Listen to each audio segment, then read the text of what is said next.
কারফিউয়ের কারণে গত 4 দিন দোকান খুলতে পারেননি খুলনার নতুন বাজারের মুদি দোকানদার সেলিম মিয়া। প্রতিদিনের আয়ে চলা সেলিমকে বাধ্য হয়ে খরচ করতে হয়েছে জমানো টাকা। কারফিউ শিথিল করায় বুধবার সকাল থেকে বিভিন্ন এলাকার পাড়া মহল্লার দোকান খুলতে থাকে একে একে। এতে শুধু সেলিম মিয়া একা নন, স্বস্তি ফিরেছে নিম্ন আয়ের পরিবারগুলোর মাঝে। অন্তত 7-8 জন আমার ফ্যামিলিতে, কিন্তু দোকানদারি তো ঠিক মতো করতে পারে নাই।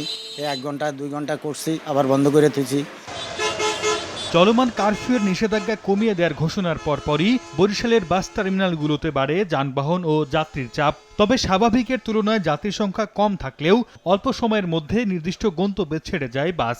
এছাড়া অভ্যন্তরীণ রুটের পাশাপাশি আশপাশের কম দূরত্বের জেলাগুলোতে ফেনী থেকে ছেড়ে যায় যাত্রীবাহী বাস। ফেনী মহিপাল থেকে ঢাকা, ফেনী মহিপাল থেকে চট্টগ্রাম, ফেনী মহিপাল থেকে লক্ষ্মীপুর, এই গাড়িগুলো ছাড়তেছি আমরা আজকে। সকাল 11টা থেকে বিকেল 4টা পর্যন্ত কারফিউ শিথিল করায় চাঁদপুর থেকে রাজধানীর সদরঘাটের উদ্দেশ্যে ছেড়ে যায় দুটি যাত্রীবাহী লঞ্চ। কারফিউ শিথিল করে স্থবিরতা কেটেছে সিলেটের ব্যাংকগুলোতে।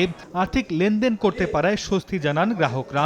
এছাড়া বিচারিক কার্যক্রম সচল হওয়ায় আদালত পাড়ায়ও ভিড় করেন বিচার প্রার্থীরা। কোটা সংস্কার আন্দোলনের কারণে দেশে অস্থিতিশীল পরিস্থিতি তৈরি হলে শুক্রবার মধ্যরাত থেকে সারা দেশে কারফিউ জারি করে সরকার। সরদার মোহাম্মদ আরিফ, সময় সংবাদ।